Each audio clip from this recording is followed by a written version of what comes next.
Sadovi tega drevesa, ki je za mano, so sladki, vendar so za človeka nevarni, kajti prekomerno uživanje teh sadov lahko povzroči smrt. Na podoben način prekomerne negativne misli, slabi nezavedni vzorci lahko povzročijo neželene rezultate v vašem življenju.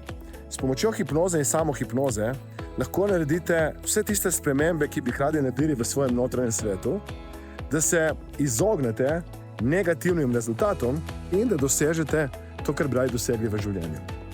Vabim vas, da se mi pridružite na brezplačni 4-dnevni delavnici Hipnodiploma, kjer boste spoznali konkretne praktične tehnike hipnoze in samohipnoze, s katerimi lahko pomagate sebi ali drugim, da spremenite svoje življenje.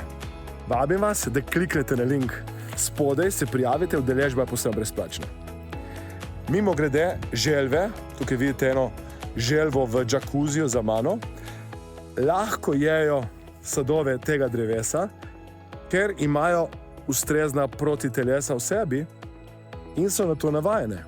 Jaz vas vabim seveda, da s pomočjo hipnoze in samohipnoze razvijete svoja lastna protitelesa za negativnost, za človeško neumnost in predvsem zato, da ustvarite življenje, ki si ga želite.